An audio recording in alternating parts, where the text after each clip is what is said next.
옛날, 아주 먼 옛날에 호랑이가 담배를 피우고 산신령이 구름을 타고 내려와 쉬어가던 깊고 깊은 산골 마을이 하나 있었습니다.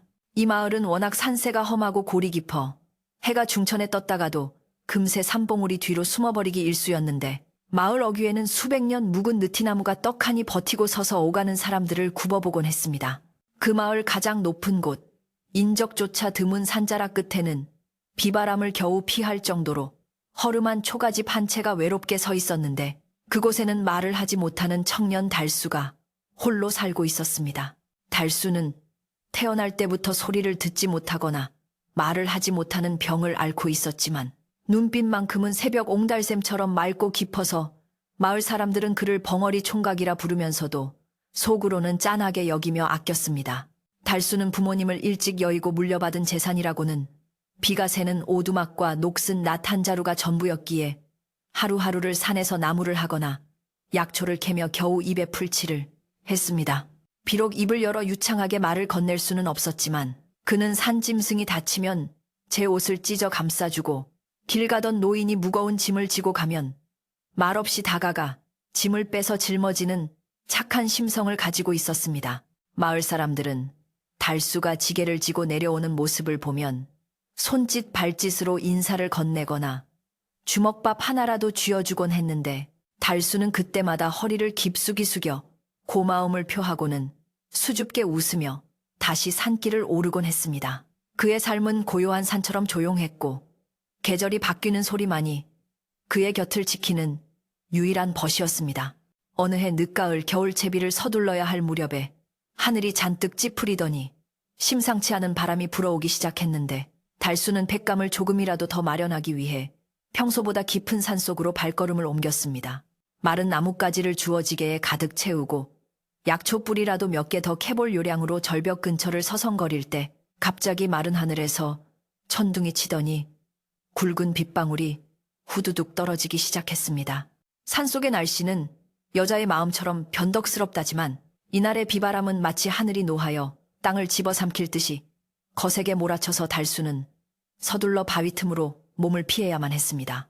차가운 빗줄기가 온몸을 적시고 스산한 바람이 뼈마디를 파고드는 와중에 달수는 빗소리 사이로 들려오는 기이한 소리에 귀를 기울였습니다. 그 소리는 짐승의 울음소리 같기도 하고 바람이 바위 틈을 지나며 내는 휘파람 소리 같기도 했으나 가만히 듣고 있자니 끊어질 듯 이어지는 애처로운 아기의 울음소리임이 분명했습니다. 달수는 덜컥 겁이 났지만 호기심과 알 수 없는 이끌림에 빗줄기를 뚫고 소리가 나는 쪽으로 조심스럽게 발을 내디뎠는데 그곳은 천길 낭떠러지로 이어지는 험한 절벽이었습니다. 벼랑 끝에 위태롭게 솟아난 소나무 가지 사이에 무언가가 걸려 있었는데 자세히 보니 붉은색 비단 보자기에 쌓인 핏덩이 같은 아기가 허공에 매달려 자지러지게 울고 있었습니다. 아마도 누군가 쫓기다가 급하게 아이를 던졌거나 실수로 떨어뜨린 것이 나뭇가지에 걸린 모양이었습니다. 달수는 눈앞의 광경에 숨이 젖힐 것 같았지만 지체했다가는 거센 바람에 나뭇가지가 부러져 아기가 저 까마득한 아래로 떨어질 것이 분명했기에 망설일 틈이 없었습니다. 그는 지게를 벗어 던지고 밧줄을 자신의 허리에 단단히 묶은 뒤 반대쪽 끝을 굵은 나무 기둥에 동여매고는 미끄러운 바위를 타고 절벽 아래로 조심스레 내려가기 시작했습니다. 비에 젖은 바위는 마치 기름을 바른 듯 미끄러웠고 날카로운 돌부리에 손바닥과 무릎이 긁혀 피가 배어 나왔지만 달수는 오로지 아기를 구해야 한다는 일념 하나로 이를 악물고 버텼습니다. 발을 헛디뎌 몸이 허공에 붕 떴다가 다시 바위에 부딪히는 아찔한 순간이 몇 번이나 반복되었지만 그는 포기하지 않고 조금씩 아기에게 다가갔습니다. 마침내 손을 뻗으면 닿을 거리에 이르렀을 때 아기를 받치고 있던 소나무 가지가 우지끈하고 부러지려는 소리를 냈고 달수는 본능적으로 몸을 날려 아기를 감싼 보자기를 낚아채 품에 안았습니다. 그 순간 발밑에 흙더미가 무너지며 몸이 기우뚱했지만 달수는 한 손으로 밧줄을 생명줄처럼 움켜쥐고 다른 한 손으로는 아기를 가슴에 품은 채 거친 숨을 몰아쉬었습니다. 아기는 낯선 사내의 품에 안기자 울음을 뚝 그치고는 맑고 큰 눈동자로 달수를 올려다보았는데 그 눈빛이 어찌나 영롱한지 달수는 빗물인지 눈물인지 모를 것이 볼을 타고 흐르는 것을 느꼈습니다. 그는 다시 젖먹던 힘까지 짜내어 절벽을 기어 올랐고 안전한 땅에 발을 디디고 나서야 다리에 힘이 풀려 그 자리에 주저앉고 말았습니다. 비바람은 여전히 거세게 몰아쳤지만 달수의 품 안에 있는 아기는 마치 세상에서 가장 안전한 요람에 누운 듯 곤히 잠들어 있었고 달수는 젖은 옷을 벗어 아기를 감싸주었습니다. 아기를 감싸고 있던 붉은 비단.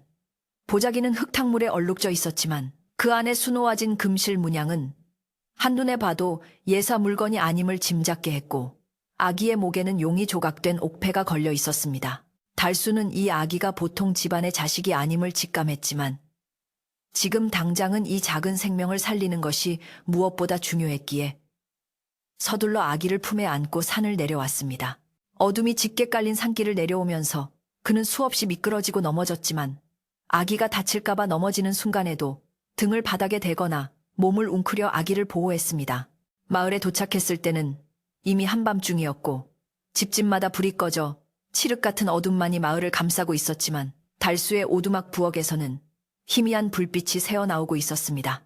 젖은 장작에 힘겹게 불을 붙인 달수는 방 아랫목을 따뜻하게 데우고 젖은 옷을 말린 뒤 아기를 눕혔는데 아기는 배가 고픈지 다시 칭얼대기 시작했습니다. 가난한 달수의 집에는 쌀독이 비어있는지 오래였고 당장 먹일 것이라고는 식은 물 한 사발뿐이라 그는 어쩔 줄 몰라 발만 동동 구르다가 무작정 마을로 뛰어내려갔습니다. 그는 캄캄한 밤길을 달려 평소 자신을 잘 챙겨주던 이웃집 할머니 댁 대문을 두드렸는데 한밤중에 문을 두드리는 소리에 놀라 나온 할머니는 비에 젖은 생쥐꼴을 한 달수를 보고 깜짝 놀랐습니다. 달수는 말을 할 수 없었기에 손으로 아기를 안는 심염을 하고 입으로 젖을 빠는 모양을 흉내내며 간절한 눈빛을 보냈는데 눈치 빠른 할머니는 단박에 무슨 일이 생겼음을 알아차렸습니다. 아이고, 이 밤중에 웬 난리냐. 어디서 젖먹이라도 주워왔다는 게냐. 할머니의 물음에 달수는 고개를 세차게 끄덕이며 눈물을 글썽였고 할머니는 혀를 차면서도 부엌으로 들어가 쌀을 갈아 만든 미음 한 사발과 동량 젖을 얻을 수 있는 집을 알려주었습니다. 달수는 뜨거운 미음 그릇을 소중하게 감싸 안고 다시 집으로 달려와 손가락에 미음을 찍어 아기의 입가에 가져다 대었습니다. 아기는 본능적으로 달수의 거친 손가락을 쪽쪽 빨며 미음을 받아먹었고 그 모습을 지켜보는 달수의 입가에는 저절로 안도의 미소가 번졌습니다. 다음 날 아침 달수가 산에서 아기를 주워왔다는 소문은 삽시간에 마을 전체로 퍼져나갔고 마을 아낙네들과 노인들이 호기심 어린 눈으로 달수의 오두막을 기웃거리기 시작했습니다. 개중에는 근본도 모르는 핏덩이를 키워서 뭐 하려고 그러느냐며 혀를 차는 사람도 있었고 하늘이 점지해준 인연이니 잘 키워보라며 헌옷가지를 건네는 사람도 있었습니다. 달수는 사람들의 말에 일일이 대꾸할 수는 없었지만 아기를 쳐다볼 때마다 가슴 한구석이 묵직해지는 책임감과 알 수 없는 기쁨을 동시에 느꼈습니다. 그는 아기를 감싸고 있던 고급 비단, 보자기와 용 문양이 새겨진 옥패를 헝겊에 잘 싸서 장롱 깊숙한 곳에 숨겨두었는데 혹시라도 이것들이 나중에 화가 되지 않을까 하는 걱정 때문이었습니다. 달수는 아기에게 산이라는 이름을 지어주었는데 산에서 얻은 아이라는 뜻이기도 했고 산처럼 듬직하고 변함없는 사람이 되라는 염원을 담은 것이기도 했습니다. 산이를 키우는 일은 가난한 총각에게 결코 쉬운 일이 아니어서 달수는 해가 뜨기도 전에 일어나 산에 올라 더 많은 약초를 캐야 했고 밤늦도록 새끼를 꼬아 장터에 내다 팔아야 했습니다. 때로는 젖동량을 하러 갔다가 문전박대를 당해 서러움에 눈물을 삼키기도 했고 열이 펄펄 끓는 아기를 업고 심리박의원을 찾아 밤길을 헤매기도 했습니다. 하지만 고단한 하루를 마치고 돌아와 방문을 열었을 때 방긋 웃으며 자신을 반기는 산이의 얼굴을 보면 모든 피로가 눈 녹듯 사라지는 것을 느꼈습니다. 달수는 비록 말을 가르쳐줄 수는 없었지만 행동 하나하나로 사랑과 정성을 보여주며 산이를 키웠고 산이 역시 달수의 눈빛만 봐도 그 마음을 읽는 듯 했습니다. 어느 날은 달수가 나무를 하다 손을 다쳐 피를 흘리며 들어오자 갓 걸음마를 뗀 산이가 고사리 같은 손으로 달수의 상처를 호호 불어주었는데 달수는 그 모습에 감동하여 산이를 와락 껴안고 소리 없는 울음을 삼켰습니다. 마을 사람들도 처음에는 우려 섞인 시선을 보냈지만 지극정성으로 아이를 돌보는 달수의 모습에 감복하여 떡이나 과일이 생기면 몰래 달수의 집 마루에 놓고 가는 일이 잦아졌습니다. 그렇게 계절이 바뀌고 해가 거듭될수록 달수의 오두막에는 사람의 온기가 채워졌고 산이는 무럭무럭 자라났습니다. 하지만 세상 일이라는 것이 언제나 순탄하게만 흘러가는 법은 없어서 산이가 자라날수록 달수의 마음 한편에는 알 수 없는 불안감이 싹트기 시작했습니다. 산이는 커갈수록 산골 마을의 아이답지 않게 피부가 희고 이목구비가 뚜렷하여 마치 귀한 집 도련님 같은 태가 났는데 이를 두고 마을 사람들 사이에서 수군거리는 소리가 들려왔기 때문입니다. 달수는 혹시라도 누군가 산이를 찾아와 빼앗아 가지는 않을까, 혹은 산이가 자신의 친부모를 찾아 떠나버리지는 않을까 하는 두려움에 밤잠을 설치기도 했습니다.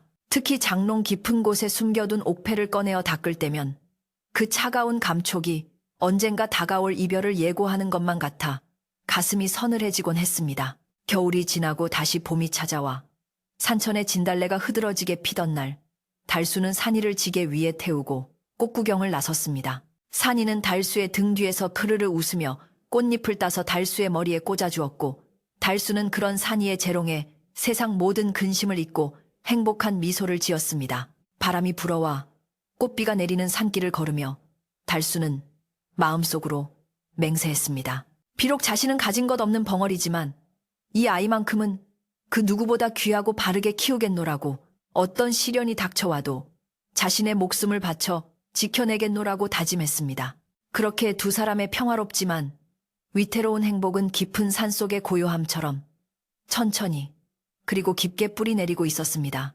해가 서산으로 넘어가고 저녁 연기가 피어오를 무렵, 달수와 산이는 다시 그들의 작은 오두막으로 돌아왔습니다.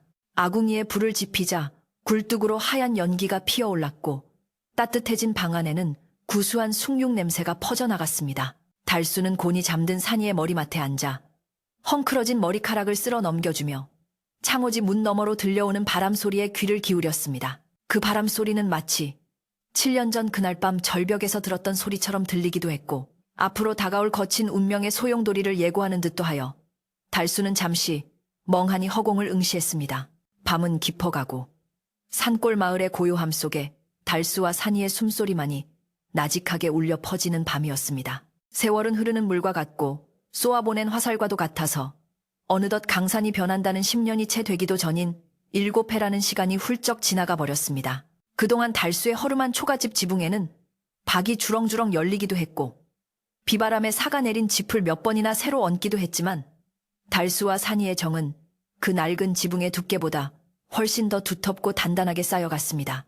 핏덩이 같았던 아기는 어느새 7살 소년이 되어 산을 제 집 마당처럼 뛰어다니고 나무하는 달수의 지게 뒤를 졸졸 따라다니며 제법 듬직한 아들 노릇을 하게 되었습니다.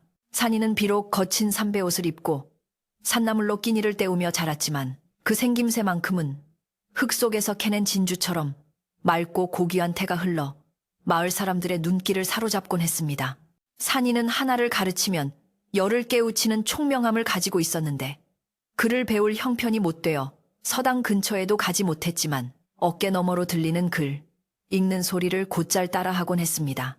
마을 서당 훈장님이 마루에 앉아 아이들을 가르칠 때면 산이는 나무를 하러 가다 말고 울타리 너머에 쪼그리고 앉아 그 소리를 귀담아 듣고는 땅바닥에 나뭇가지로 글자를 흉내내어 써보기도 했습니다.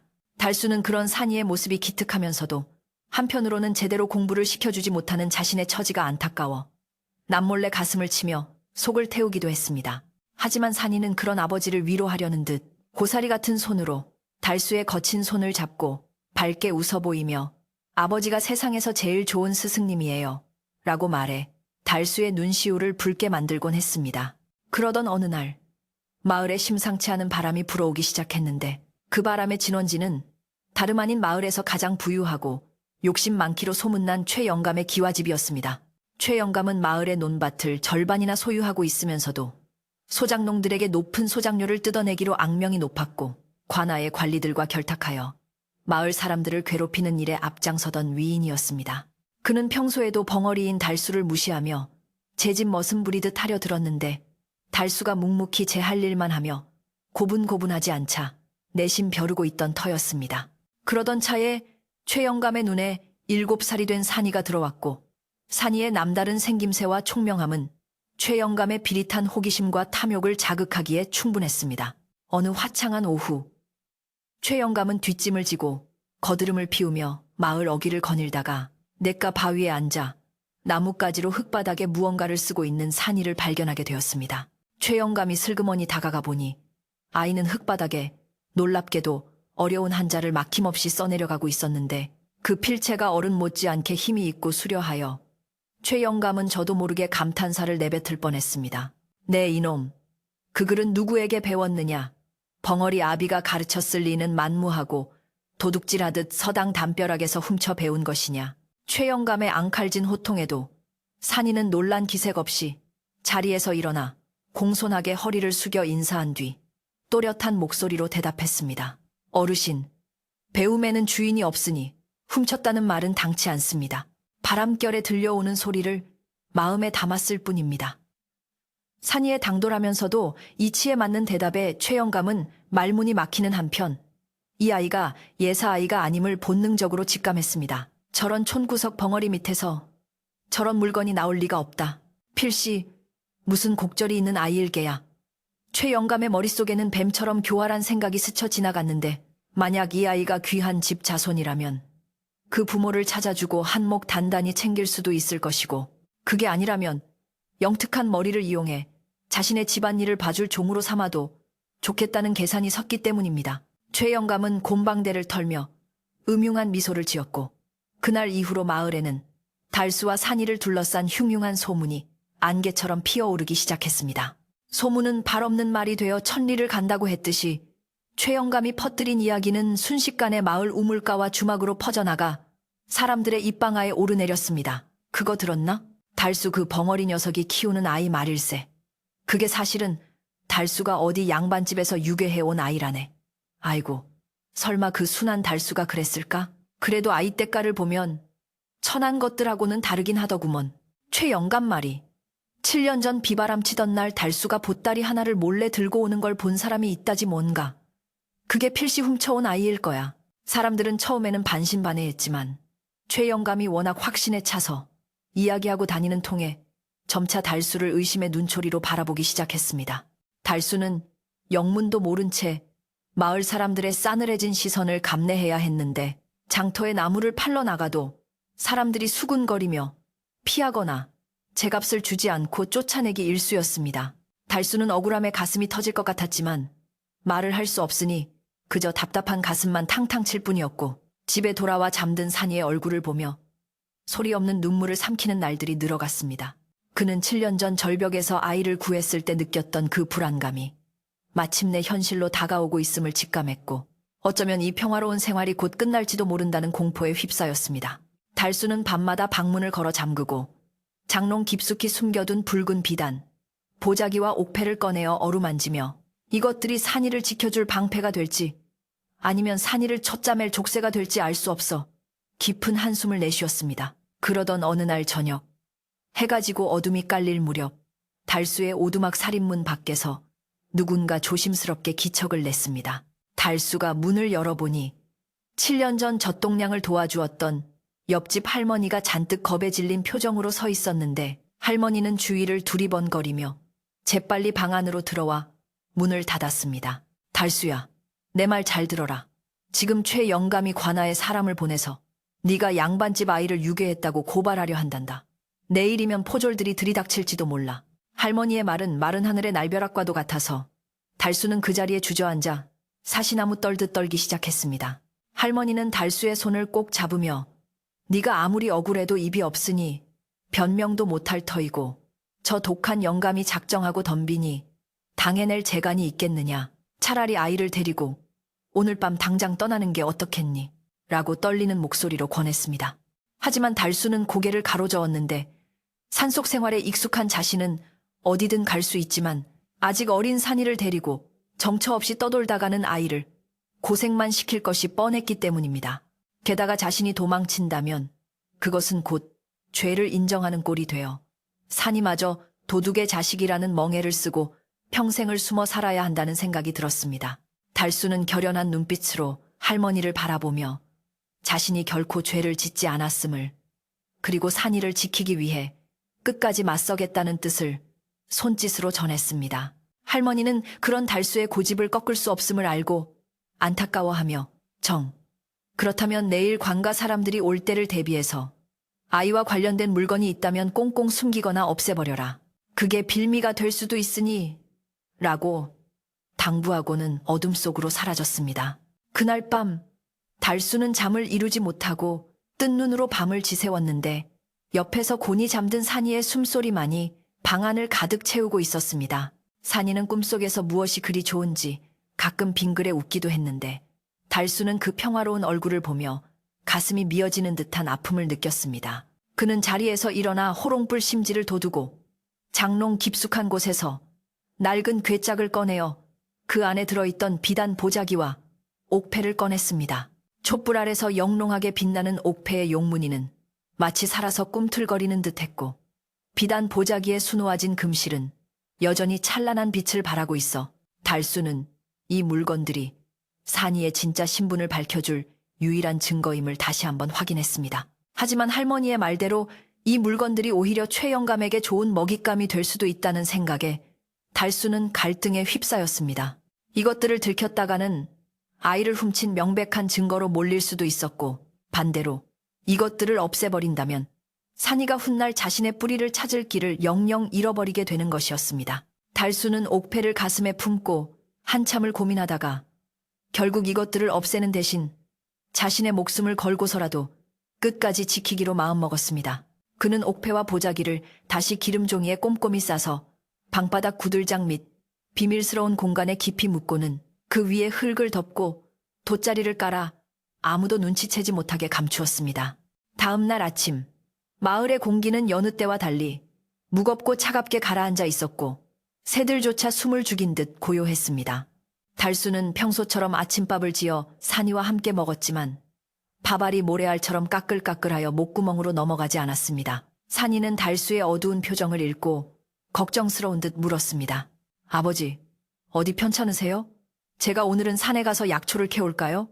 달수는 짐짓 밝은 표정을 지으며 고개를 저었고 산이의 머리를 쓰다듬으며 아무 일도 없다는 듯이 안심시켰습니다. 그러나 그때 멀리서 둔탁한 말발굽 소리와 함께 낯선 사내들의 고함이 들려오기 시작했고 그 소리는 점점 달수의 오두막을 향해 가까워지고 있었습니다. 마당으로 나온 달수의 눈앞에는 관복을 입은 포졸들과 그 뒤를 따르는 최영감의 거만한 모습이 들어왔습니다. 최영감은 뒷짐을 지고 의기양양하게 달수를 내려다보며 소리쳤습니다. 저놈이다. 저 벙어리 놈이 양반집 귀한 자식을 훔쳐다. 제 자식인 양 키우고 있는 놈이다. 당장 저놈을 포박하고 아이를 찾아내라. 포졸들이 창을 겨누며 달수에게 달려들자 산이는 두 팔을 벌려 달수의 앞을 막아서며 외쳤습니다. 우리 아버지에게 손대지 마세요. 아버지는 아무런 죄가 없어요. 하지만 어린 산이의 외침은 거친 어른들의 힘 앞에 무력하게 묻혀버렸고 달수는 거친 밧줄에 묶여 무릎이 꿇려지는 수모를 당해야만 했습니다. 최영감은 산이의 얼굴을 뚫어지게 쳐다보며 비릿한 웃음을 흘렸습니다. 허허, 인물을 보니 내 말이 틀리지 않았구나. 천한 벙어리 밑에서 나올 인물이 아니야. 이놈아, 네가 어디서 굴러먹던 뼈다귀인지 오늘 낱낱이 밝혀주마. 최영감은 포졸들에게 집안을 샅샅이 뒤지라고 명령했고 포졸들은 신발을 신은 채 방 안으로 들이닥쳐 세간살이를 부수고 장롱을 뒤집어 엎기 시작했습니다. 달수는 묶인 채로 몸부림치며 구들장 밑을 쳐다보았지만 입에 재갈이 물려 있어 아무런 말도 할 수 없었습니다. 와장창 그릇이 깨지고 옷가지가 찢겨나가는 소란 속에서 산이는 공포에 질려 바들바들 떨면서도 달수의 곁을 떠나지 않고 그의 옷자락을 꼭 붙잡고 있었습니다. 마을 사람들도 하나둘씩 달수의 집 마당으로 모여들어 걱정스러운 눈빛으로 이 광경을 지켜보고 있었습니다. 개 중에는 아무리 그래도 그렇지 애지중지 키운 정이 있는데 너무 하는구먼이라며 혀를 차는 사람도 있었지만 서슬퍼런 포졸들과 최영감의 기세에 눌려 누구 하나 선뜻 나서서 달수를 변호해주지는 못했습니다. 최영감은 마치 자신이 고을원님이라도 된 양으스대며 달수에게 죄를 자백하라고 윽박질렀습니다. 네 이놈, 순순히 불지 못할까? 어디서 아이를 훔쳐왔으며 훔칠 때 가져온 폐물은 어디에 숨겼느냐? 달수는 억울함에 눈물만 뚝뚝 흘리며 하늘을 우러러 보았지만 하늘은 무심하게도 구름 한 점 없이 맑기만 했습니다. 그때 집안을 뒤지던 포졸 하나가 밖으로 뛰쳐나오며 소리쳤습니다. 영감마님, 방 안에서는 아무것도 나오지 않았습니다. 그저 낡은 옷가지와 밥그릇 몇 개뿐입니다. 최 영감의 미간이 찌푸려졌습니다. 그럴 리가 없다. 분명히 뭔가를 감췄을 게야. 마당도 파보고 부엌 아궁이 속까지 샅샅이 뒤져라. 최 영감의 도끼 어린 명령의 포졸들은 다시 곡괭이와 삽을 들고 마당을 파헤치기 시작했고 달수의 마당은 순식간에 난장판이 되어갔습니다. 달수는 이제 모든 것이 끝났다는 절망감에 고개를 떨구었고 산이는 그런 아버지를 끌어안고 엉엉 울음을 터뜨렸습니다. 그러나 바로 그 순간 마을 입구 쪽에서 또 다른 말발굽 소리가 요란하게 들려오며 흙먼지를 일으키며 달려오는 새로운 무리의 사람들이 나타났습니다. 흙먼지를 일으키며 들이닥친 무리는 마을에서 흔히 볼 수 있는 포졸들이 아니었습니다. 그들은 검은 갓세, 푸른 관복을 갖춰 입고 날렵한 말을 탄 채 위엄을 뿜어내는 한양의 관리들이었습니다. 그들의 맨 앞에는 서리빨 같은 눈빛을 지닌 중년의 관리가 말을 타고 있었는데 그의 허리춤에는 왕의 명령을 수행하는 자임을 알리는 마패가 어렴풋이 보였습니다. 갑작스러운 고관대작의 등장에 기세등등하던 최 영감마저 당황하여 뒷걸음질 쳤고 창을 겨누던 포졸들은 황급히 창을 거두고 땅바닥에 납작 엎드려 머리를 조아렸습니다. 마을 사람들 역시 숨을 죽인 채 이 낯선 방문객들이 달수와 산이에게 구원이 될지 아니면 더 큰 재앙이 될지 가늠하느라 공포에 질린 눈빛을 교환할 뿐이었습니다. 말에서 내린 중년의 관리는 천천히 달수의 집 마당으로 들어섰는데 그의 발걸음 하나하나에는 범접할 수 없는 기품과 무거움이 서려 있었습니다. 그는 흙투성이가 된 마당과 깨진 살림살이 그리고 밧줄에 묶인 채 무릎 꿇린 달수를 차가운 눈으로 훑어보았습니다. 이어 그의 시선은 달수의 곁에서 눈물을 흘리며 바들바들 떨고 있는 어린 산이에게 머물렀는데 순간 관리의 눈동자가 심하게 흔들리며 알 수 없는 감정이 스쳐 지나갔습니다. 그는 마치 홀린 사람처럼 산이에게 다가가려 했으나 최 영감이 잽싸게 앞으로 나서며 허리를 굽신거리고 앞을 가로막았습니다. 날이 오시느라 고생이 많으셨습니다. 소인은 이 마을의 유지 최가라고 합니다. 마침 제가 흉악한 아이 도둑놈을 잡아 관아에 넘기려던 참이었습니다. 최 영감은 자신의 공을 치아받고 싶어 안달이 난 강아지처럼 꼬리를 흔들며 달수를 손가락질해 댔습니다. 저 벙어리놈이 주제도 모르고 양반집 자제를 유괴하여 7년이나 숨겨 키웠지 뭡니까. 제가 놈의 죄를 낱낱이 밝혀내고 있었으니 나리께서는 편안하게 구경만 하시면 됩니다.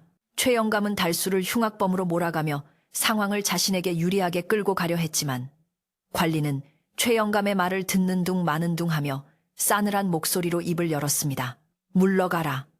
내 눈으로 직접 확인할 것이다. 관리의 낮은 목소리에는 거역할 수 없는 힘이 실려 있어 최 영감은 움찔하며 슬그머니 뒤로 물러날 수밖에 없었습니다. 관리는 달수 앞으로 걸어가 묶여있는 그의 모습을 내려다보며 물었습니다. 네가 이 아이를 데려온 자인가? 달수는 고개를 들어 관리를 쳐다보았습니다. 억울함과 두려움이 뒤섞인 눈빛이었지만 그 안에는 거짓없는 진실함이 담겨 있었습니다. 달수는 고개를 끄덕일 수도 가로저을 수도 없는 복잡한 심경에 그저 관리의 눈을 똑바로 응시할 뿐이었습니다. 그때 산이가 용기를 내어 관리의 옷자락을 붙잡으며 외쳤습니다. 나리, 우리 아버지는 도둑이 아니에요. 산에서 죽어가던 저를 구해주신 생명의 은인이에요. 제발 아버지를 풀어주세요. 어린아이의 목소리라고는 믿기지 않을 만큼 또렷하고 기품 있는 말투에 관리는 다시 한번 산이를 유심히 살펴보았습니다. 아이의 이마와 콧날, 그리고 총명하게 빛나는 눈동자는 관리가 7년 동안 찾아 헤매던 그분의 모습과 너무나도 닮아 있었습니다. 관리는 떨리는 손을 애써 감추며 산이에게 물었습니다. 내 이름이 산이라고 하였느냐? 내 아비가 너를 어디서 데려왔는지 혹시 들은 적이 있느냐? 산이는 울먹이면서도 침착하게 대답했습니다. 아버지는 말씀을 못하시니 자세한 건 듣지 못했습니다. 하지만 비바람이 치는 날이면 늘 저를 꼭 안아주시고 절벽 쪽을 바라보며 눈물을 흘리시곤 했습니다. 아버지는 저를 훔친 게 아니라 하늘이 버린 저를 주워주신 거예요. 산이의 대답을 들은 관리의 표정이 일순간 굳어지며 깊은 생각에 잠겼습니다. 그는 한양에서부터 추적해온 단서들이 하나둘씩 맞춰지는 것을 느꼈습니다. 영모의 누명을 쓰고 멸문지화를 당한 충신의 집안, 그리고 혼란을 틈타 사라진 갓난아이. 그 아이가 살아있다면 지금 딱 산이의 나이였기 때문입니다. 최 영감은 분위기가 이상하게 돌아가자 초조해지기 시작했습니다. 만약 달수가 무죄로 풀려난다면 무고한 사람을 괴롭힌 자신의 죄가 드러날 것이고, 나아가 아이의 진짜 정체가 밝혀져 자신에게 화가 미칠까 두려웠기 때문입니다. 최 영감은 다급하게 소리쳤습니다. 나리, 저 아이는 저 벙어리에게 세뇌를 당해 저러는 것입니다. 저놈이 아이를 훔칠 때 훔쳐온 폐물들을 어딘가에 숨겨두었을 것이 분명합니다. 집구석을 다 뒤져서라도 증거를 찾아내야 합니다. 최 영감의 악에 바친 고함 소리의 관리는 눈살을 찌푸렸지만 한편으로는 결정적인 증거가 필요하다는 사실을 부정할 수는 없었습니다. 관리는 달수를 향해 다시 물었습니다. 이자가 말하는 폐물이 있느냐?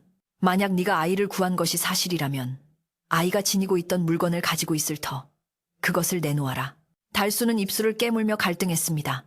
지금 저 관리에게 숨겨둔 물건을 보여준다면 최 영감의 말대로 도둑으로 몰릴 수도 있는 상황이었습니다. 하지만 달수는 관리의 눈빛에서 최 영감과는 다른 진실을 찾으려는 간절함을 읽어냈습니다. 그리고 무엇보다 산이를 위해서라도 이제는 모든 것을 밝혀야 할 때가 왔음을 직감했습니다. 7년 전 벼랑 끝에서 아기를 구하며 하늘에 맹세했던 그 마음으로 달수는 결단을 내렸습니다. 그는 묶인 몸을 비틀어 필사적으로 마루 및 구들장 쪽을 향해 턱짓을 했습니다. 말을 할 수 없는 그가 할 수 있는 유일한 의사표시였습니다. 달수의 시선과 몸짓이 가리키는 곳을 본 관리는 포졸들에게 명령했습니다. 저 자가 가리키는 곳을 파보아라. 조심해서 다루어야 한다. 포졸들은 달수가 가리킨 방 안의 구들장 한쪽을 조심스럽게 드러내기 시작했습니다. 흙바닥이 드러나고 그 밑을 조금 파헤치자 기름종이로 겹겹이 쌓인 묵직한 괴짝 하나가 모습을 드러냈습니다. 최 영감은 그것 봐라. 내 말이 맞지 않느냐. 훔친 작물을 저기다 숨겨두었구나. 하며 쾌재를 불렀고 마을 사람들은 숨을 죽이며 그 광경을 지켜보았습니다. 흙투성이가 된 괴짝이 마당으로 옮겨졌고 관리는 직접 그 앞에 쭈그리고 앉아 떨리는 손으로 기름종이를 벗겨냈습니다. 겹겹이 쌓인 포장을 벗겨내자 7년이라는 세월이 무색하게 여전히 고운 빛깔을 띠고 있는 붉은색 비단 보자기가 나타났습니다. 그 보자기를 보는 순간 관리의 눈시울이 붉어지기 시작했습니다. 관리가 조심스럽게 비단 보자기를 펼치자 그 안에서 영롱한 초록빛을 발하는 옥패가 햇살을 받아 눈부시게 빛났습니다. 옥패에는 구름 속을 노니는 용의 형상이 정교하게 조각되어 있었고 뒷면에는 아이의 태어난 시와 이름이 작게 새겨져 있었습니다. 그것은 왕실에서 하사한 물건으로 세상에 단 하나밖에 없는 귀한 보물이었습니다. 관리는 옥패를 들어 올리며 탄식과도 같은 신음 흘렸습니다. 아, 드디어 찾았구나.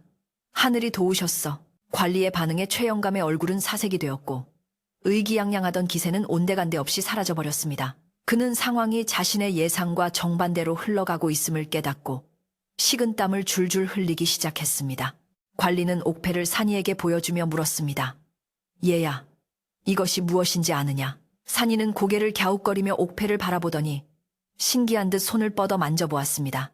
그러자 놀랍게도 옥패가 산이의 손에 닿는 순간 산이의 기억 속에 어렴풋이 남아있던 따뜻한 온기와 7년 전 그날의 기억 파편들이 떠오르는 듯 했습니다. 산이는 무의식적으로 자신의 목에 손을 가져다 대며 말했습니다. 이건 제 것입니다.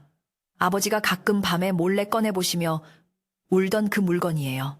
하지만 아버지는 한 번도 이것을 팔거나 남에게 보여주지 않으셨어요. 산이의 말은 달수가 이 물건을 탐욕을 위해 훔친 것이 아니라 아이의 소중한 쉼표로 지켜왔음을 증명해주는 결정적인 증언이었습니다. 관리는 자리에서 일어나 달수에게 다가갔습니다. 그리고 직접 달수를 묶고 있던 밧줄을 풀어주었습니다. 포졸들과 최 영감은 경악을 금치 못했지만 관리의 표정은 엄숙하기 그지없었습니다. 여봐라. 이 사람은 죄인이 아니다. 오히려 목숨을 걸고 귀한 생명을 지켜낸 의인이다. 관리의 선언에 마당에 모인 마을 사람들 사이에서 웅성거림이 퍼져나갔습니다. 의인이라고? 그럼 달수가 정말 아이를 구한 게 맞는가 봐. 사람들의 수군거림은 의심에서 경외감으로 바뀌기 시작했습니다. 풀려난 달수는 수시는 팔목을 주무를 생각도 하지 않고 곧장 산이에게 달려가 아이를 으스러져라 껴안았습니다. 두 사람의 눈에서 흐르는 눈물은 그동안의 마음고생을 씻어내리는 듯 했습니다. 하지만 최영감은 이대로 물러설 수 없다는 듯 마지막 발악을 했습니다. 나리, 속으시면 안 됩니다. 저 옥패야말로 저놈이 도둑이라는 증거 아닙니까? 천한 놈이 저런 귀한 물건을 가지고 있다는 것 자체가 대역죄입니다. 최영감은 억지를 부리며 달수를 다시 죄인으로 몰아가려 했습니다. 그러자 관리는 서슬퍼런 눈빛으로 최영감을 쏘아보며 호통을 쳤습니다. 닥쳐라. 내 이놈, 감히 어디라고 함부로 혀를 놀리느냐. 이 옥패의 주인이 누구인지 알기나 하느냐. 이것은 7년 전 간신들의 모함으로 억울하게 돌아가신 충정공 대감의 손자만이 지닐 수 있는 물건이다. 그렇다면 이 아이가 누구인지 짐작이 가지 않느냐. 충정공 대감이라는 말에 최영감은 다리에 힘이 풀려 그 자리에 주저앉고 말았습니다. 충정공은 당대 최고의 권세가이자 충신이었으나 영모 누명을 쓰고 멸문지화를 당한 비운의 인물이었습니다. 당시 그의 며느리가 갓난 아기를 데리고 도망치다 실종되었다는 소문이 파다했는데 그 아이가 바로 산이라는 것이 밝혀진 것입니다. 그리고 최근 조정에서는 충정공의 누명이 벗겨지고 신원이 복원되어 왕이 직접 잃어버린 후손을 찾으라는 밀명을 내렸던 것입니다. 이 관리는 바로 그 밀명을 받고 전국을 떠돌던 암행어사였던 것입니다. 모든 진실이 드러나는 순간 최영감의 탐욕스러운 계획은 물거품이 되었고 오히려 무고한 의인을 모함한 죄를 피할 수 없게 되었습니다. 암행어사는 다시 부드러운 눈빛으로 달수와 산이를 바라보았습니다. 자네가 7년 동안 이 아이를 지켜주었군. 말은 못하여도 그 마음이 하늘에 닿아 오늘 이런 날이 온 것일세. 어사는 달수의 거친 손을 잡고 깊이 고개를 숙여 감사를 표했습니다. 양반인 관리가 천민인 달수에게 고개를 숙이는 모습은 마을 사람들에게 큰 충격을 주었고 동시에 가슴 뭉클한 감동을 선사했습니다. 달수는 어찌할 바를 몰라 하며 손을 내저었지만 그의 얼굴에는 비로소 환한 미소가 번지기 시작했습니다. 이제 더 이상 숨길 것도 두려워할 것도 없다는 안도감이 그를 감싸 안았습니다. 어사는 산이를 향해 말했습니다. 도련님, 이제 한양으로 가시지요. 할아버님의 명예가 회복되었고 가문의 어르신들이 도련님을 애타게 기다리고 계십니다. 저와 함께 가시면 비단옷에 맛있는 음식을 드시며 편안하게 사실 수 있습니다. 그 말은 산이에게 꿈같은 이야기였지만 동시에 달수와의 이별을 의미하는 것이기도 했습니다. 산이는 잠시 멍하니 어사를 바라보더니 이내 고개를 돌려 달수를 쳐다보았습니다. 달수의 눈빛은 흔들리고 있었지만 산이의 앞길을 막을 수 없다는 듯 애써 웃으며 가라는 손짓을 했습니다. 달수는 자신의 역할이 여기까지임을 받아들이려 하고 있었던 것입니다. 하지만 산이의 표정은 예상외로 단호했습니다. 산이는 어사의 제안에 바로 대답하지 않고 달수의 옷자락을 더욱 꽉 움켜쥐었습니다. 나리, 제가 양반의 자손이고 충신의 후예라면 은혜를 갚는 것이 도리라고 배웠습니다. 저를 낳아주신 부모님도 소중하지만 저를 살려주시고 키워주신 이분이야말로 저의 진정한 아버지입니다. 산이의 당돌하고 효심 깊은 말에 어사는 감탄을 금치 못했습니다. 허허, 역시 피는 속일 수 없구나. 그 어린 나이에 의의를 알다니. 어사는 산이의 기특한 마음에 감동하면서도 한편으로는 난감한 표정을 지었습니다. 왕명을 받고 아이를 찾아 데려가야 하는 처지였기 때문입니다. 마당의 분위기는 긴장감과 감동이 뒤섞여 묘하게 흘러갔습니다. 최영감과 포졸들은 죄인처럼 고개를 숙이고 처분만을 기다리고 있었고 마을 사람들은 이 기적 같은 이야기가 어떻게 결말을 맺을지 숨죽여 지켜보고 있었습니다. 그때 달수가 앞으로 나서며 무언가를 보여주려는 듯 몸짓을 했습니다. 그는 바닥에 떨어진 나뭇가지를 집어들어 흙바닥에 글씨를 쓰기 시작했습니다. 비록 배우지 못해 삐뚤빼뚤하고 서툰 글씨였지만 산이가 어깨너머로 배울 때 함께 눈여겨보았던 몇 글자였습니다. 달수가 쓴 글자는 가가, 와, 심심이었습니다. 집과 마음. 그것은 비록 천한 집이지만 이곳에 진정한 마음이 있다는 뜻을 전하고 싶었던 것입니다. 어사는 달수의 서툰 글씨를 보고 잠시 숙연해졌습니다.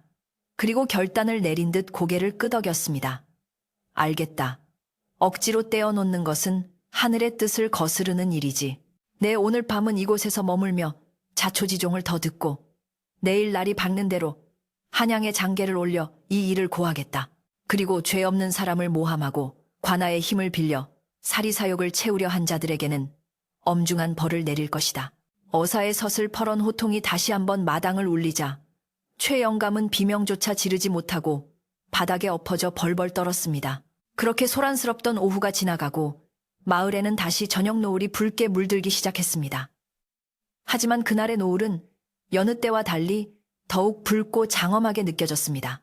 달수의 오두막 마당에는 여전히 긴장감이 감돌았지만 그 중심에는 진실이 밝혀진 후의 개운함과 새로운 희망이 싹트고 있었습니다. 7년 전 폭풍우 치던 밤, 절벽에서 시작된 인연이 이제야 세상 밖으로 드러나 빛을 발하게 된 것입니다. 사람들은 달수를 다시 보게 되었고 산 위의 앞날에 축복이 있기를 마음속으로 빌었습니다.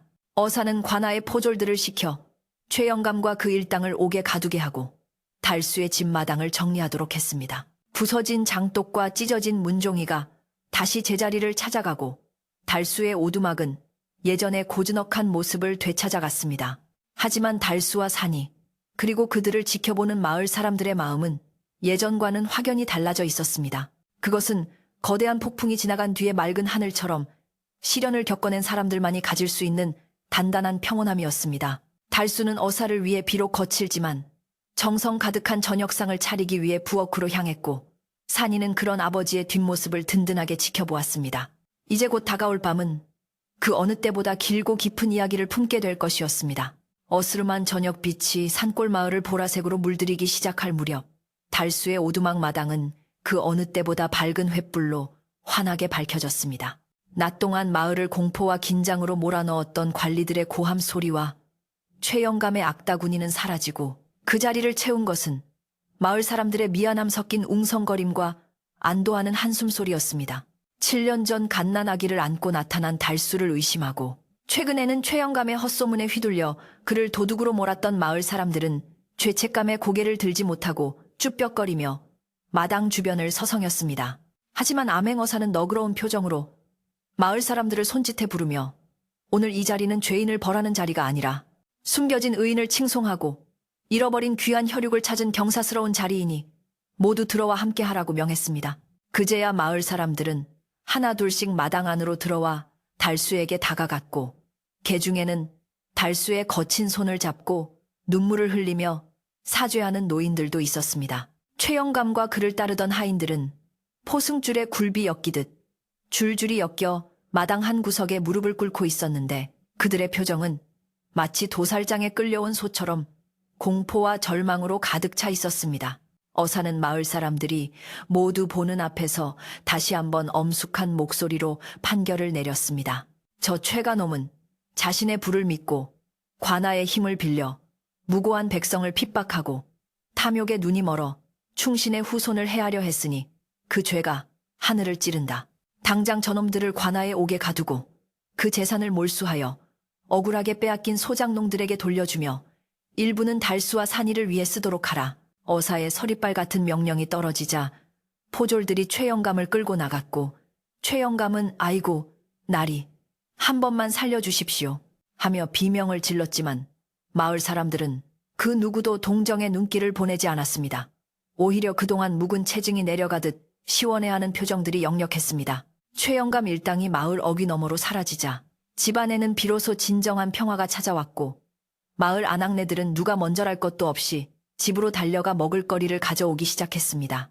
평소 달순의 형편이 어려워 제대로 된 밥상을 차리기 힘들다는 것을 아는 이웃들은 굴살이며 묵은 닭, 귀한 말린 생선과 각종 나물들을 바구니 가득 담아와 부엌을 채웠습니다.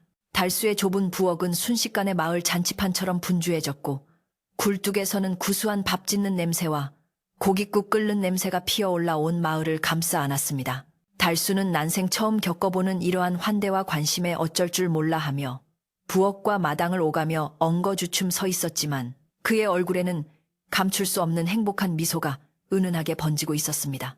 산이는 그런 아버지를 옆에서 살뜰히 챙기며 사람들이 건네는 인사에 일일이 고개 숙여 답례하는 의젓함을 보였습니다. 어사는 멍석이 깔린 마루에 앉아 이 흐뭇한 광경을 지켜보며 곁에 앉은 산이에게 따뜻한 눈길을 보냈습니다. 도련님, 보십시오. 진정한 권위는 비단 옷이나 높은 벼슬에서 나오는 것이 아니라 사람의 마음을 움직이는 덕에서 나오는 법입니다. 자네를 키워준 부치는 비록 말은 못하나 그 덕이 산보다 높고 바다보다 깊으니 오늘날 이런 복을 받는 것입니다. 어사의 말에 산이는 깊이 공감하며 고개를 끄덕였습니다. 예, 나리. 저는 아버지가 세상에서 가장 훌륭한 분이라고 생각합니다. 비록 그를 모르고 가진 것은 없지만 저에게는 그 어떤 스승보다 많은 것을 가르쳐 주셨습니다. 저는 한양으로 가서 높은 벼슬을 하는 것보다 아버지 곁에서 따뜻한 밥 한 끼 지어드리는 것이 더 좋습니다. 산이의 효심, 깊은 말에 어사는 다시 한번 감탄하며 껄껄 웃었습니다. 잠시 후 마당에 멍석이 깔리고 마을 사람들이 십시일반으로 마련한 푸짐한 저녁상이 차려졌습니다. 김이 모락모락 나는 하얀 쌀밥과 푹 고아낸 백숙, 갖가지 산나물과 전들이 상다리가 휘어지도록 올라왔습니다. 달수는 평생 보리밥에 된장국만 먹다가 이런 진수성찬을 받자 감격에 겨워 숟가락을 들지도 못하고 머뭇거렸습니다. 그러자 산이가 먼저 닭다리를 뜯어 달수의 밥그릇 위에 얹어주며 말했습니다. 아버지, 어서 드세요. 오늘 고생 많으셨잖아요.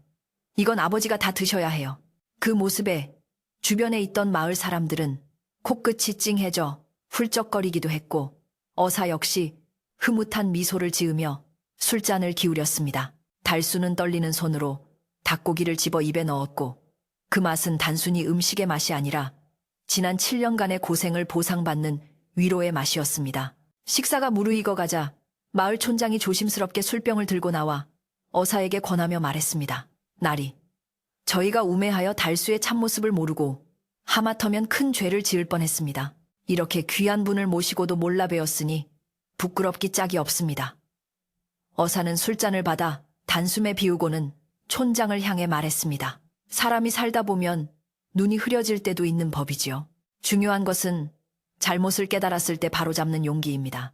앞으로는 이 부자를 마을의 자랑으로 여기고 잘 보살펴 주십시오.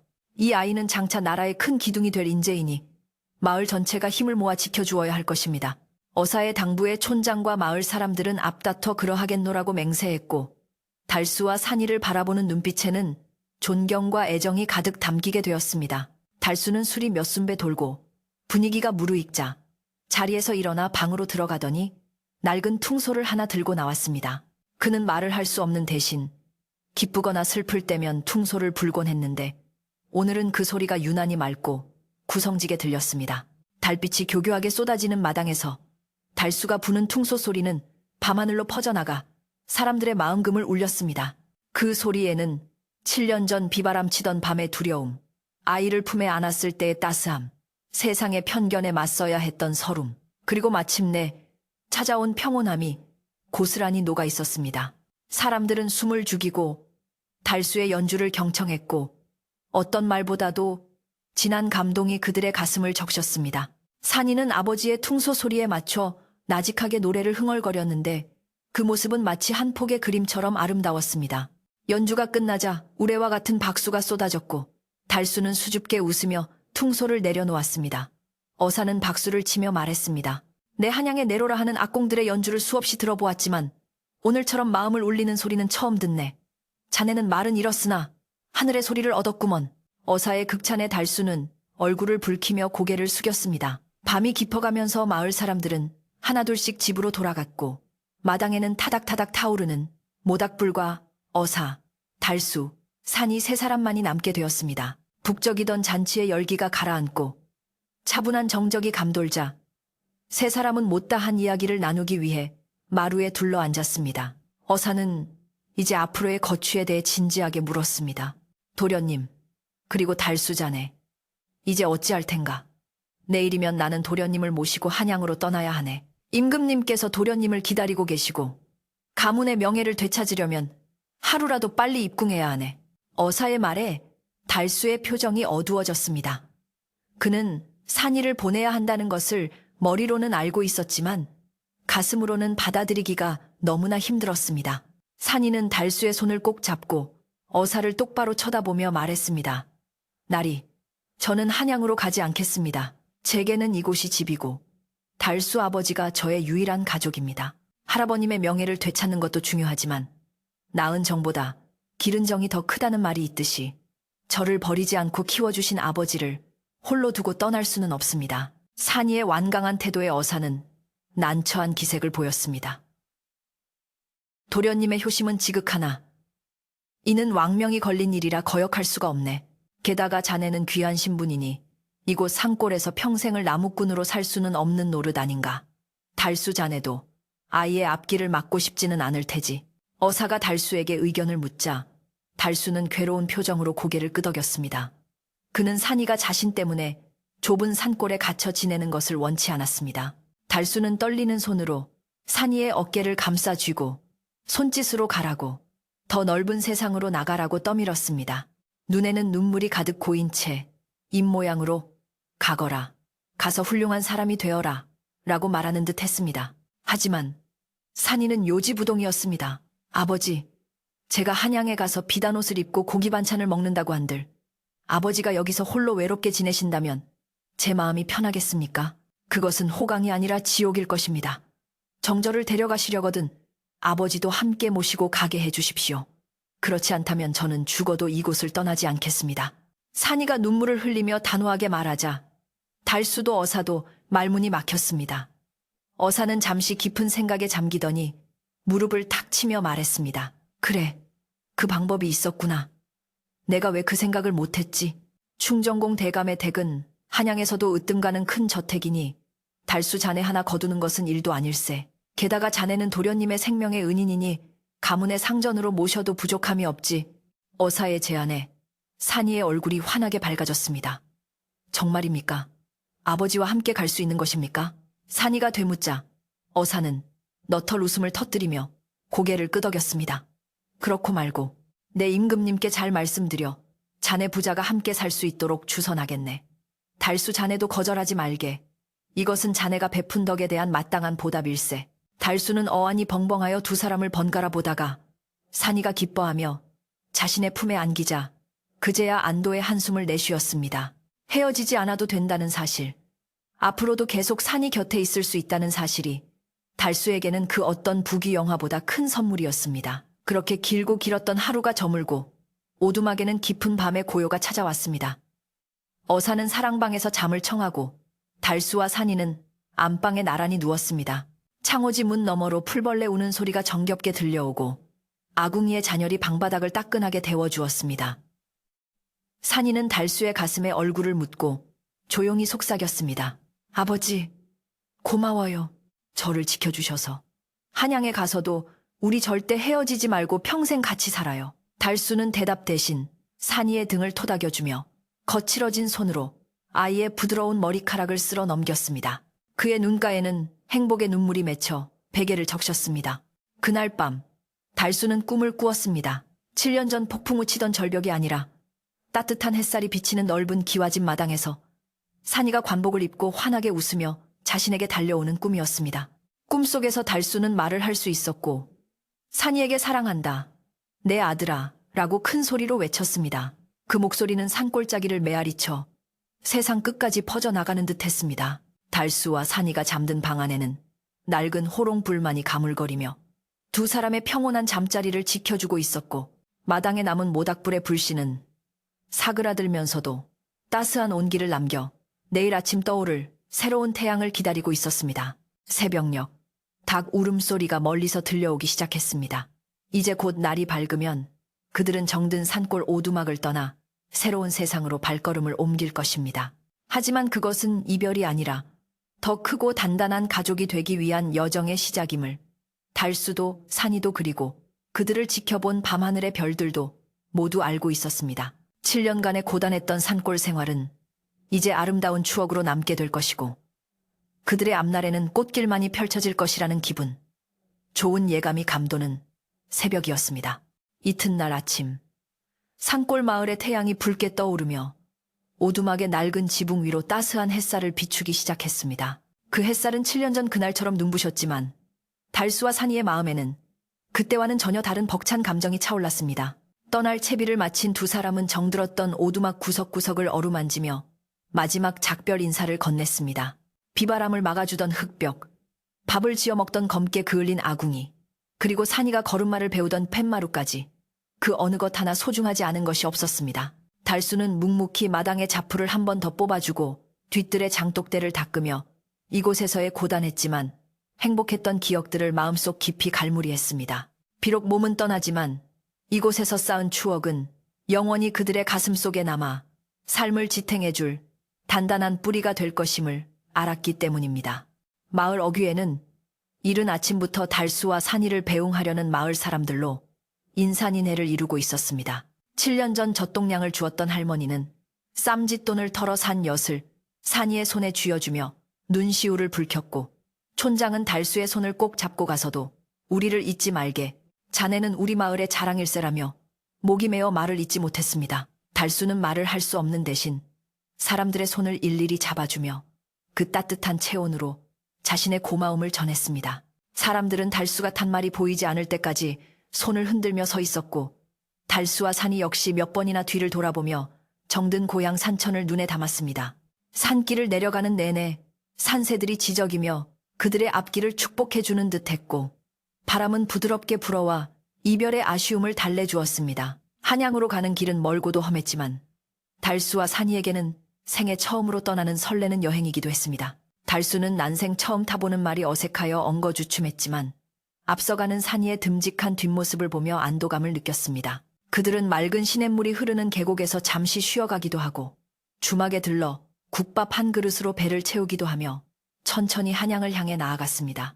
지나는 고을마다 산이의 기품 있는 외모와 달수의 선한 인상을 보고 사람들은 어디 가는 귀한 분들이냐며 호기심을 보였고, 그때마다 산이는 저희 아버지를 모시고 집으로 가는 길입니다 라고 당당하게 말했습니다. 달수는 그런 산이가 대견하면서도 혹시 자신 때문에 아이가 부끄럽지는 않을까 걱정했지만 산이는 단 한 번도 달수의 손을 놓지 않았습니다. 며칠을 걸어 드디어 한양 도성문에 들어서자 산골 마을과는 비교도 안 될 만큼 웅장하고 화려한 풍경이 그들을 맞이했습니다. 으리으리한 기와집들이 끝없이 펼쳐져 있고 시장통에는 온갖 물건을 사고 파는 사람들로 북적거려 달수의 눈은 휘둥그레졌습니다. 사람들의 옷차림은 화려했고 거리에는 활기가 넘쳤지만 달수는 어딘가 모르게 위축되는 기분을 느꼈습니다. 하지만 산이는 그런 달수의 마음을 읽은 듯 달수의 옷자락을 더욱 꼭 쥐며 아버지, 겁내지 마세요. 이제 이곳이 우리가 살 곳입니다 라고 속삭였습니다. 마침내 도착한 충정공 대감의 옛집은 오랫동안 주인을 잃고 비어 있었음에도 불구하고 그 위엄과 기품이 서려 있어 보는 이로 하여금 절로 고개를 숙이게 만들었습니다. 대문을 들어서자 미리 연락을 받고 기다리던 늙은 청지기와 하인들이 눈물을 흘리며 산이에게 큰 절을 올렸습니다. 도련님, 살아계셨군요. 대감마님께서 하늘에서 얼마나 기뻐하시겠습니까? 그들은 산이의 손을 잡고 통곡했고 곁에 서 있는 달수를 보며 잠시 머뭇거렸습니다. 그때 산이가 엄한 목소리로 말했습니다. 이분은 나를 살려주시고 키워주신 내 아버지시다. 앞으로 대감마님처럼 깍듯이 모셔라. 만약 이분께 소홀히 하는 자가 있다면 내 용서치 않을 것이다. 산이의 서리빨 같은 명령의 하인들은 깜짝 놀라 달수에게도 깊이 허리를 숙여 예를 갖추었습니다. 달수는 얼떨떨하여 뒷걸음질 쳤지만 산이는 달수를 이끌고 안채의 가장 양지 바른 방으로 모셨습니다. 처음 며칠 동안 달수는 비단 이불과 기름진 음식이 낯설어 밤잠을 설치곤 했습니다. 평생을 거친 흙바닥과 딱딱한 나무지게에 익숙해져 있던 그에게 손만 대면 스르르 미끄러지는 비단옷과 가만히 앉아서 받아먹는 밥상은 가시방석과도 같았습니다. 달수는 하인들이 자신의 수발을 들려 할 때마다 손사래를 치며 도망다니기 일쑤였고 틈만 나면 마당으로 나와 잡초를 뽑거나 빗자루를 들고 마당을 쓸려 했습니다. 산이는 그런 달수를 억지로 말리지 않고 오히려 편안한 무명옷을 구해다 주며 마음대로 소일거리를 하도록 배려해 주었습니다. 아버지, 하고 싶은 대로 하세요. 아버지가 편안한 것이 저에게도 가장 큰 기쁨입니다. 산이의 깊은 배려 덕분에 달수는 조금씩 거대한 기와집 생활에 적응해 나갈 수 있었습니다. 달수는 넓은 저택의 한쪽 구석에 자신만의 텃밭을 일구기 시작했습니다. 그는 한양의 귀한 화초들 사이에 산골에서 가져온 도라지와 더덕씨앗을 심었고 매일 아침 일찍 일어나 정성스럽게 물을 주고 자풀을 뽑았습니다. 처음에는 하인들이 양반댁 마당에 웬 텃밭이냐며 수군거렸지만 달수의 손길이 닿은 곳마다 식물들이 생기를 되찾고 꽃들이 만발하자 곧 입을 다물게 되었습니다. 달수의 정원은 어느새 한양 장안에서도 가장 아름답고 향기로운 곳으로 소문이 나게 되었고, 달수는 흙을 만질 때 비로소 자신이 살아있음을 느끼며 편안한 미소를 지을 수 있었습니다. 그는 말을 하지 않아도 꽃과 나무들과 대화하며 산이가 훌륭하게 자라기를 매일같이 기도했습니다. 세월은 유수와 같이 흘러 산이는 어느덧 의젓한 청년으로 성장하여 학문에 정진하게 되었습니다. 밤늦도록 사랑방에서 글 읽는 소리가 낭낭하게 울려 퍼질 때면 달수는 갓 찐 고구마나 시원한 식혜를 들고 살금살금 방으로 들어가곤 했습니다. 산이는 책을 읽다 말고 벌떡 일어나 달수를 맞이하며 아버지, 밤이 늦었는데 주무시지 않고 왜 또 나오셨어요? 라며 걱정하면서도 달수가 가져온 간식을 맛있게 받아 먹었습니다. 두 사람은 밤이 깊도록 마주 앉아 산이는 오늘 배운 글귀의 뜻을 달수에게 쉽게 풀어서 들려주고 달수는 묵묵히 고개를 끄덕이며 아들의 성장을 지켜보았습니다. 비록 말은 통하지 않아도 마음과 마음이 오가는 그 시간은 세상 그 무엇과도 바꿀 수 없는 행복이었습니다.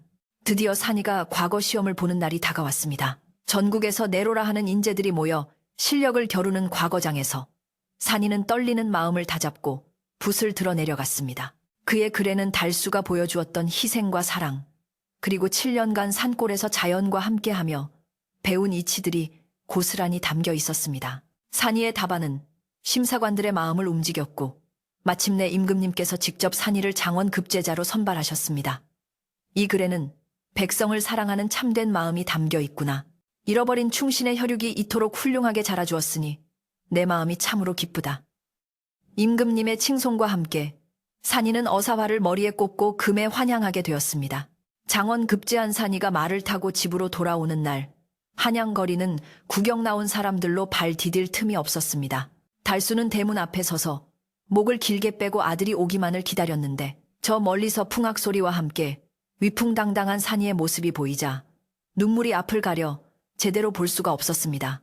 산이는 대문 앞에 서 있는 허름한 차림의 달수를 발견하자마자 말에서 뛰어내려 흙바닥에 넙죽 큰 절을 올렸습니다.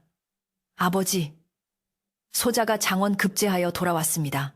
이 모든 영광은 저를 살려주시고 키워주신 아버지 덕분입니다. 수많은 구경꾼이 지켜보는 가운데 비단 관복을 입은 귀공자가 벙어리 노인에게 절을 하는 모습은 한양 사람들에게 큰 충격과 감동을 주었습니다.